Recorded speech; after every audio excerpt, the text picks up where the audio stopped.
Mu gice cyatambutse mu nkuru igikomere twasize Ayla Kiala yarimo aganira na Limuniran. Aha yararimo amuganiriza asa naho ari kumusaba ko yagira atya agahuza n'umugore we Gavin. Irani yararimo amuhakanira. Ese aho yakomeje guhakana nawe yageze aho ngaho yisubiraho. Munyemerere inkuru yacu tuhere kuri aba ngaba bombi babiri.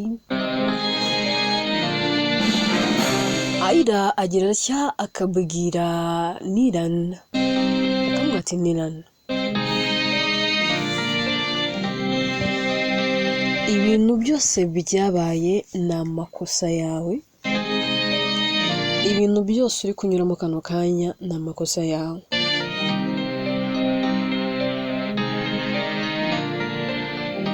Niran ati ni amakosa yanjye.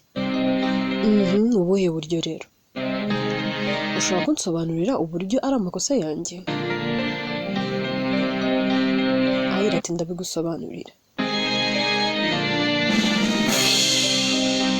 Niran, mbwira ukuntu wowe witeye ukagenda ukabwira umukobwa udakunda udashaka ngo akubere umugore, ubizi neza ko utamukunda, ubizi neza ko utamushaka, byongeye ubizi neza ko nta kintu n'iki na kimwe gishobora kubaho cyatuma umubona nk'umugore wawe uretse kumubona ababaye. Ese ikosa rikosorwa irinde? Ese ni ngombwa ko abaduhemukiye natwe tubahemukira? Ese ni ngombwa ko abatubabaje natwe tubababaza? Ese ni ngombwa ko abantu bakoze amakosa agatuma tunyura mu buribwe, tukicuza, tukabaho ubuzima burimo agahinda n'umubabaro, ubuzima bwuzuye kwicuza? Ni ngombwa ko dusubira inyuma ngo natwe dukore nk'ibyo bakoze? Mbese wowe na Gavin irihe tandukaniro ryaba riri hagati yawe nawe? Niba yarakoze ikintu kigasenya ibyo wari warubatse, kigasenya urukundo wari ufite n'icyizere wari ufite, ndetse ibyo yakoze bikaba byasenya icy'umumaro wari ufite mu buzima bwawe, nibyo ndabyemera. Yarakosheje, yaradutandukanyije, atuma mbana n'undi mugabo, ndetse nawe ubana nawe. Ariko se uku kumuhana, uku kumutoteza no kumubabaza, nabura bizatwara uburibwe ufite mu mutima wawe? Nabura se bizakugarurira Kiara kubera umugore? Nabura se bizagenda bikureho ko uri umugore we mwasezeranye, ari umugore wawe mwasezeranye mu mategeko? Ntabwo bizakuraho ko uri umugabo we mu mategeko. Ntibizakuraho ko isi yose nangwa se abantu bose mwarahiriye imbere y'abantu, mwarahiriye imbere y'amategeko, mwarahiriye imbere y'imiryango. Sinarimo ariko kuko ntiwigeze untumira urabizi, ariko abari bahari bose mwarahiriye imbere yabo. None urarenze utatiriye isezerano warahiriye imbere y'ababyeyi bawe, imbere y'ababyeyi b'umukobwa wabeshye urukundo kandi udafite, imbere y'inshuti zawe ndetse n'abavandimwe bawe. Ibyo byose wirengagije ko wagiye hariya ukarahira ngo tuzatandukanwa n'urupfu, mu bibi no mu byiza nzagukunda, ubyara utabyara uzambera umugore, mu bukene no mu bukire nzagukunda, urwaye nangwa uri muzima ni njye nawe. Ibyo byose hari umuntu waguhatiye kubirahira? Wari ufite amahitamo menshi. Nyuma ya Kiara ari we njye wicaye iruhande rwawe, imbere yawe kano kanya turi gufesingana, wari ufite choice yo kuzacuzinga undi muntu wumva ushaka, uzakunda, uzabera umugabo mwiza, uzaha urukundo rwawe ruri full, nta kintu n'ikintu na gito wisigarije. Aho kugira ngo uhitemo ibyo maze kukubwira, wowe wahisemo kujya gukora revenge. Hari ikintu abantu batazi. Abantu bibwira ko kujya kwihorera, niba umuntu yakubabaje ngo nawe ugende umubabaze, niba umuntu yaguhemukiye nawe ugende umuhemukire, aricyo kintu cya nyacyo, nyine uba ugiye gukora ikintu kizima. Ariko dear, let me tell you this, uba uri mu buyobe 100%. Ese utekereza ko ushaka kujya kwihorera ukaba wabikomerekeramo kurusha uko wakomeretse na mbere? Ese utekereza ko kujya kwihorera kwawe ushobora kubiburiramo ubuzima, nangwa se ugakora ikosa noneho rituma uzabaho wicuza ubuzima bwawe bwose? Bibiliya ijambo ry'Imana rero rivuga ngo mureke Uwiteka ahoresha uburakari bwe. Gusenga ni ukwanya, ariko guhora ni uk'Uwiteka. Sinshaka ngo ugendere ku bukristo mama shenge, ariko nabura tekereza neza, shyira ubwenge bwawe hamwe utekereze neza aka kanya. Wowe Nilan, uramutse ubaye uri gukora ibi bintu wibwira ngo uri kubabaza Gavi, ahubwo bikazarangira wowe ubabaye kumurusha, byazagenda gute? Wakoze amakosa. Niba warumva gutamukunda, wari ukwiriye kumukwa ngo umugire umugore wawe, kuko n'ubundi ibyo wamukoreye ntabwo bizakugarurira urukundo rw'ubuzima bwawe watakaje. Njyewe naragenda avuye mu buzima bwawe. Uzahora wumva nyine umwanga, uzahora wumva wicuza kuba waramugize umugore wawe, uzahora wicara wicuza kuba waranamumenye. Uzi impamvu uzajya uhora ubyicuza? Nuko nyine ari mu maso yawe, azajya kurosinga imbere yawe umureba. Wibuke ko wamushyiriyeho conditions, nta na rimwe uzigera umuvingo ngo wibagirwe ibyakubayeho, wibagirwe umukobwa wakunze ntimubane kandi mwaragombaga kubana. Iyo ushaka kurekura hahise, ubanza kurekura bya bindi byose bituma wibuka hahise. Gusa iyo ukomeje gufata hahise, niho hahandi uba imbata y'ahahise hawe, kandi ntushobora kugira ahazaza heza ukiri imbata y'ahahise hawe. Mbwira ukuntu uzagira urugo rwiza ukiri imbata y'urukundo rwawe na Aina Kiana. Kandi njyewe hano I already moved on. Mfite umugabo wanjye Oga, mfite ubuzima bwanjye mbayeho, ahubwo ngenda no gutekerezaho. Impamvu nakigutekerezaho se, nafashe icyitwa icyo ari cyo cyose, aba gift wampaye, abo mwenda naguze tugikundana, abe ikintu cyose natunze kivuye mu maboko yawe, ahantu heza njye nawe twigeze twasohokera. Ibyo bintu narabanze mbisiba mu mutwe wanjye, kuko iteka iyo nageraga ahantu hose twabaga turi kumwe twasohokeraga, amarira yabaga yose. Najyaga kwambara umwenda nakwibuka ko ari gift yawe, nkibuka uburyo njye nawe twari tuberanye, ubwo nkaba ndarize. You know what I did? Narabifashe byose ndabipakinga, njya gushaka abantu badafite icyo kwambara, ndabibahereza, kuko nabonaga ni imyenda mishya, ndamutse nyitwitse naba nkoze icyaha. Kanjye kureba uwo mbere yuko ntabwo umwenda narabanzaga ngo uyu mwenda urawukunze. Nshima Imana ko bayikunze, kuko n'ubundi gutanga umwenda wambayemo ntabwo ari impano uba utanze, cyaze nanone biterwa. Ariko njye nizera ko burya iyo ugiye gutanga impano, utanga impano wagize gute, yavuye mu maboko yawe, nyine yaguhenze, ntana gufata mu bigusagutse ngo nibyo ugiye gutanga. Rega icyo nicyo Kayini yazize.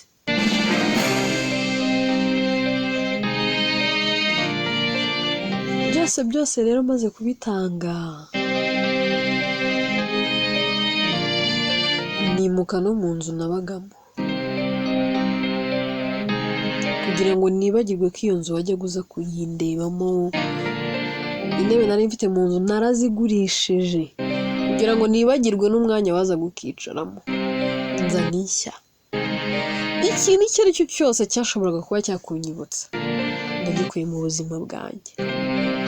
Rero nawe ndagira ngo ngugire inama, kabone niyo kano kanya utahitamo gavi kugira ngo wibagirwe ayilakiyala. Fata buri kintu cyose kimukwibutsa gikore mu buzima bwawe. Nariyumvira arya kareba Kiyara, ati Kiyara, hari abantu baza mu buzima bwacu bamara kugenda ukagira ngo ntibigeze banahagera, tukabibagirwa nk'aho tutigeze tubamenya. Yewe banagenda ukagira ngo nta n'icyabaye, tugasigara twumva nta n'icyo binatubwiye, tukaryama tugasinzira, tukarya bikamanuka, tukanywa tugashira inyota, twakambara tukaberwa, noneho tugasa neza kurushaho, ku buryo umuntu atanamenya ngo hari umuntu wavuye mu buzima bwawe. Yewe wa mwanya yavuyemo ukabona nta n'icyuho gihari, ukagira ngo ahubwo rwose ntiyigeze anahava. Ariko nanone hari na ba bandi baza mu buzima bwacu, bamara kugenda umuntu agasigara yumva nk'aho hari igice kinini cy'ubuzima bwe atakaje. Yagerageza kurya akumva biri kumubihira, icyo ashize mu kanwa cyose akumva ntago rwose kiri kumanuka, ubuzima bugahagarara. Yakireba akabona arizengurukaho, yakicara akabona ari wenyine, isi ikamubana akadomo, neza neza akumva yifunzemo, akumva nta bwinyagamburiro n'ubu na bukeya afite. Yewe hakaza n'abandi benshi bo kugira ngo buzuze icyo cyuho, ariko ugasanga ntabwo bafitingamo neza. Muri ubu buzima hari abantu badasimburwa Kiyara. Ushobora kuba mwiza, ukaba mwiza ku isura, abeza ku isura baruzuye. Aka kanya dusohotse hano wabona abasore beza ku isura, wabona abakobwa beza ku masura, ariko hari ikintu ugomba kumenya, abantu bashobora kuba beza ku masura ariko batandukanye ku mutima.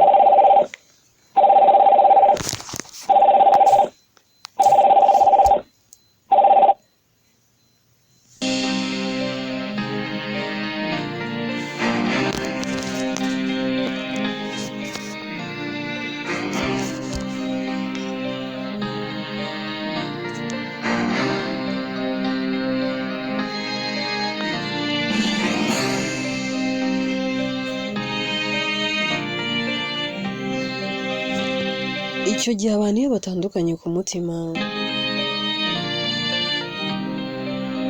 ubasha kumenya no gusobanukirwa, ukamenya ngo uyu muntu uvuye mu buzima bwanjye asigiye icyuho.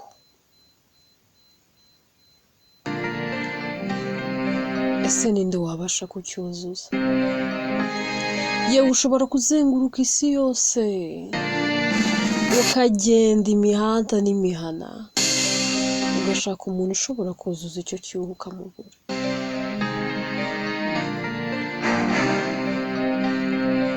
Ushobora kugenda ugashakisha mu buzi no mu butazi, mu ngeri zose, ushaka uwakuzuza cya cyuho ukakibura, neza neza ukamubura.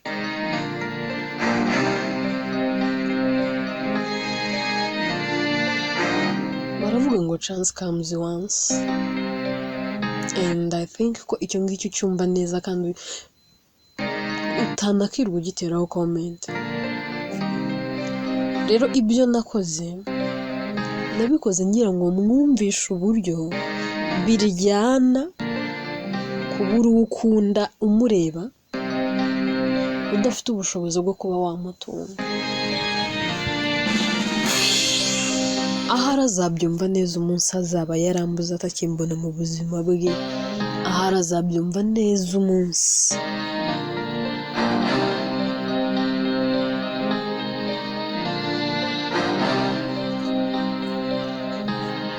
azajya agasanga nta n'akadomo k'urukundo nari mfite igihe nabanaga nawe. Ahari ashobora kuba yibwira ko bizahinduka, ariko nta kintu kizigera gihinduka. Uko ndabikubwiye Kiara, keretse ari undi mukobwa tubanye utari Gavi, kuko Gavi iteka azahora anyibutsa. Ungiriye inama y'ikintu cyiza cyane, urambwiye ngo ndekure ikintu icyo ari cyo cyose gishobora gutuma nkwibuka. First of all, uracyaba muri screen yanjye, wabibonye ko ifoto iba ari iyawe. Ikindi ugomba kumenya, password ya telefone yanjye biracyari birthday yawe. Ikindi ugomba kumenya, password y'ahantu hose ibintu byose nkora ni izina ryawe. Nta na rimwe nzigera mbihindura, ariko nzahindura imyumvire. Ngiye kwakira ko Aira nta na rimwe zigira abo wanjye. Nakire ko ari madamu Oga, atazigera aba madamu wanjye even for once. Ariko ibyo byose nta na kimwe nzacenjinga. Nta gift n'iyi n'imwe wamaye nzigera nta nk'uko we wabigenje. Nzakomeza mbuwondiwe, nzakomeza kugukunda kugeza igihe nzabonera umukobwa nzakunda kandi nkamukunda kurusha uko nagukunze. Igihe cyose ntarabona umuntu nzakunda kurusha uko nagukunze, igihe cyose ntarabona umukobwa nzaha attention iruta iyo naguhaye, ntabwo nzigera mbaho mvuga ngo ndi mu rugo nishimye. Ikindi ndagusezeranya, Gavi azikura muri uru rugo, sinjye uzarumukuramo.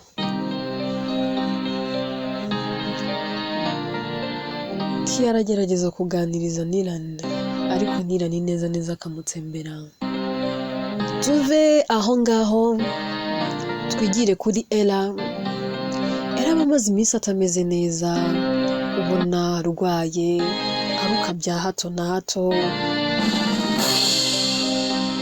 agahorana udutege mwine, ukabona nyine nta rutege, utubaraga ni hafi ya natwo, kurya bikamunanira, kuryama bikaba ikibazo. Mbese ibintu byose byaramubanye, ibintu rwose bimunukira, ubundi ibintu byose yarabitamwe, nta kintu n'iki na kimwe agishaka, asigaye avugana umushiha. Mbese ubona ari ibintu nyine bidasoundinga neza. Umuntu wenyine uba ugerageza kumuvugisha akavuga aba ari Byishimo ndetse na Ethan. Byishimo akajya agerageza akamuganiriza, akamubwira ati mami, gira icyo ufata, gira icyo urya, akamujijisha akabona arariye, akamujijisha akabona aramwenyuye. Mbese niwe muntu wenyine uba ubasha kugera iruhande rwa Ella. Ethan byose ababireba, uri watangira kugira ubwoba, akavuga ati none igihe cy'umugore wanjye cyaba gishetse, none umugore wanjye yaba agiye kuncika, kumbona arwaye bidasanzwe, byaba ari ibiki koko. Ethan atangira kugira ubwoba, yajya aryama akabura ibitotsi, agatangira kugenda yibuka ibihe byiza, uburyo yari atangiye kugenda akunda umugore we, uburyo bari basigaye baganira. Mbese akazenga amarira mu maso, rimwe na rimwe akabyuka mu ijoro akajya kwicara hanze, ubundi ugasanga ari kwivugisha, ubundi ugasanga ari gusenga, abwira Imana ati Imana basi mwongera iminsi yo kubaho, niyo nta icyo ari cyo cyose cyaba, Mana ndemera kuzabana n'umugore wanjye, ndemera kuzamukunda, ndemera kuzamuba hafi, ariko please don't take her, mukeneye iruhande rwanjye, wagira ngo nibwo nkimumenya, Mana w'intwari mwiza wampaye, basi reka mbanze mwibagiza agahinda kose namuteye, basi reka mbanze mwereke ko byibura mufitiye n'urukundo. Mana ntakubeshye kano kanya, umuntu aramutse ambajije ikintu ndi gukundira umugore wanjye nangwa se gituma numva nkunze umugore wanjye, ni ukuri ntabwo nakibona, ubu sinakibona, kuko n'icyo kintu kibaye gihari igihe cyazagera nkamwanga, nta mpamvu mfite yo kumukunda. Iyo mpamvu rero ubwo idahari sinzigera mbona impamvu yo kumwanga. Mbaye mfite impamvu yo kumukunda, iyo mpamvu nazayihindura nkamwanga, ariko ubwo ntayifite sinzigera mbona n'impamvu yo kumwanga. Rero Mana mbabarira urengera umugore wanjye, aba rwose yiryamiye ariko akabona umugabo we yatinze kuza, agira atya akabyuka akamusanga hanze, kimubona ngo ati baby why are you alone? Noneho byongereye amasaha, byagenze bite? Hari ibitari kugenda neza mu kazi se?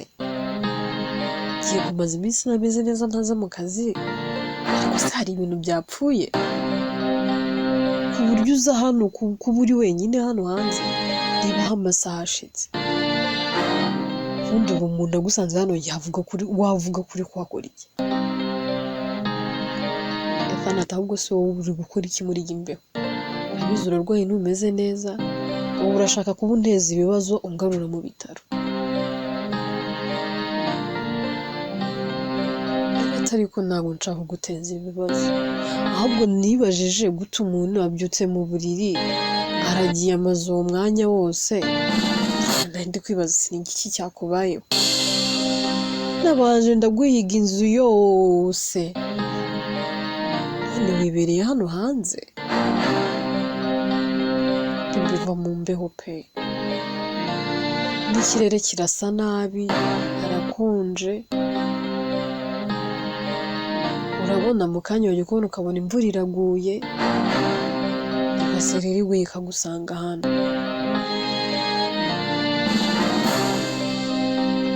Ngwino tugende. Kandi atari ko se umugore mwiza,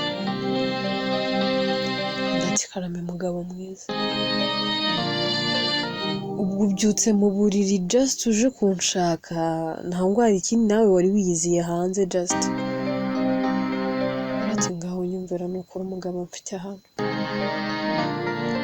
Ubu urumva naryama ngasezera mbizi neza ko udahari? Si ubu urumva natora agatotsi? Erega ugenda nakumvaga, ahubwo nategereje kugaruka ndaheba.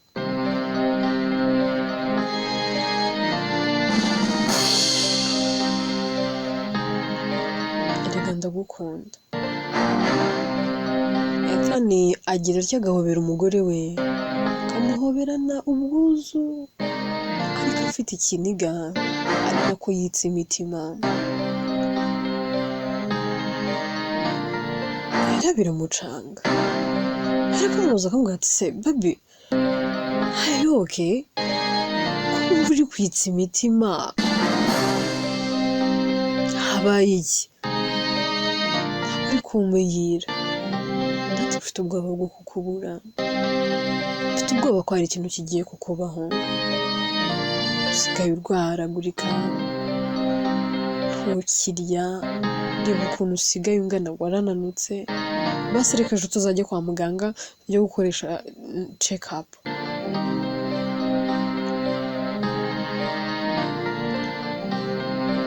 Ariko ibyo ntabwo byakabaye guhangayikisha. Imana yandemye iranzi izandinda, kandi niba ndi n'uwo kugenda nzagenda. Nta kintu n'iki na kimwe gihari twakora cyabihagarika. Ahubwo reka twizerere mu bumana bw'Imana yacu, twizere ko ari inyembaraga, twe kwifata nk'inyantege nke.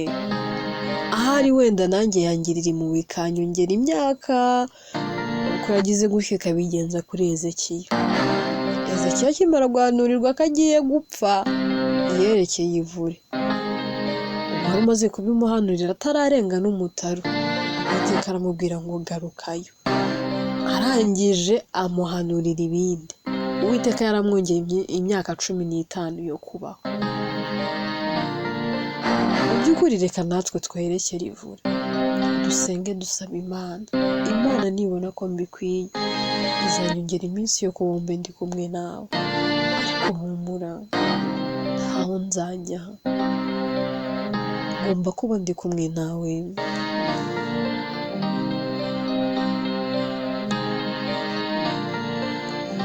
Bagira batya bagafatana ibiganza bakerekeza mu nzu, baragenda bakaryama,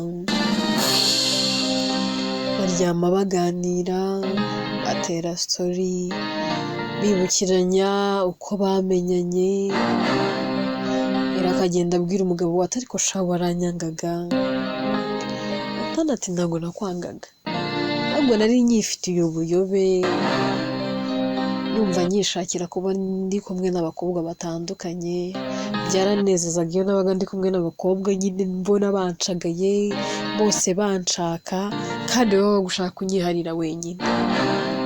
Sha ntakubeshya rero umugore mwiza, nta na rimwe natekereza, ntabwo najyaga nibona rwose mu hazaza ndi kumwe nawe.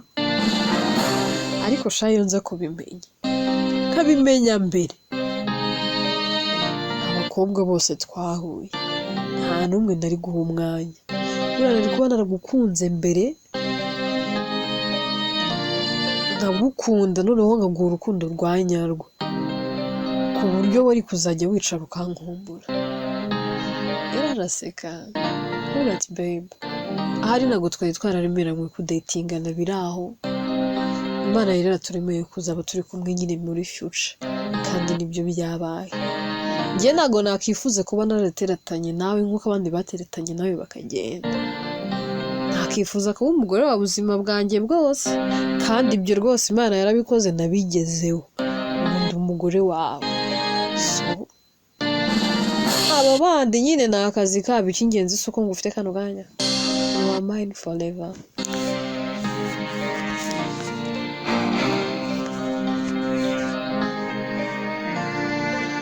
Bakomeza kuganira, ari nako baseka, bakagera bagasinzira. Bucya mu gitondo, Ethan abyutse umugore we, amubwira akitegura, afata breakfast, rero bakayerekeza kwa muganga. Ariko aragenda abwira umugabo we kuvuga ati waretse kwigora, byari ngombwa ko tuza hano kwa muganga kwere?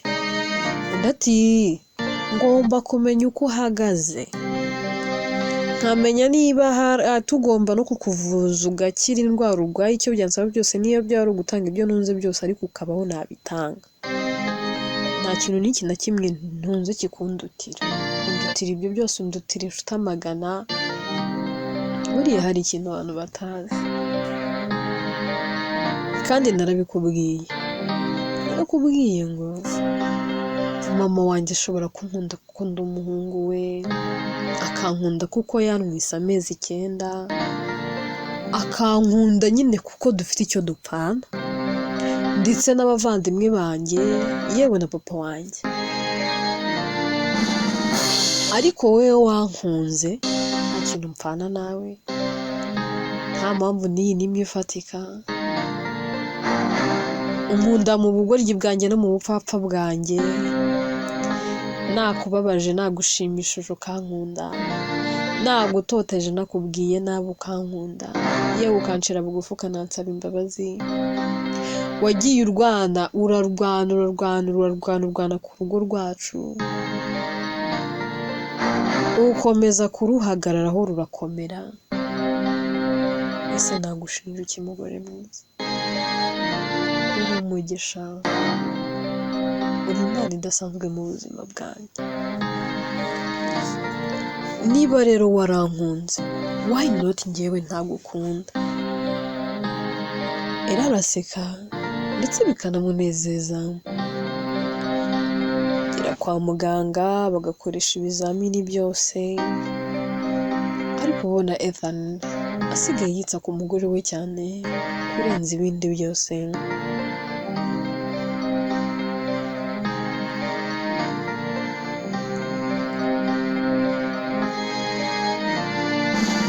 Nyuma yo gutanga ibizamini byose, bisharaho bagategereza, hashira akanya bakagera gutya bakabahamagaza ngo bababwire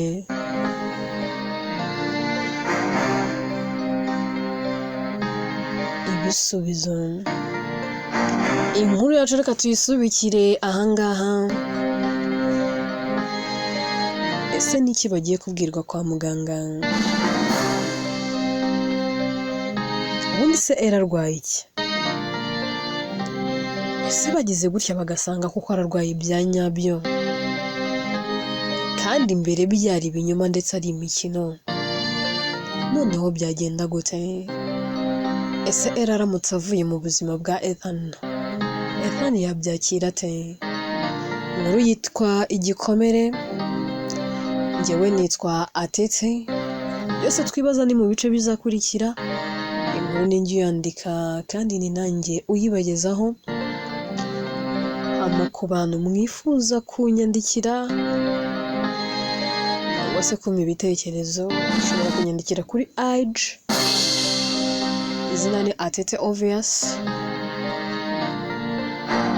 Ibitekerezo byanyu ni ingenzi kandi ni inyamibwa. Uwiteka akomeze kubaniriza impagarike n'ubuntu.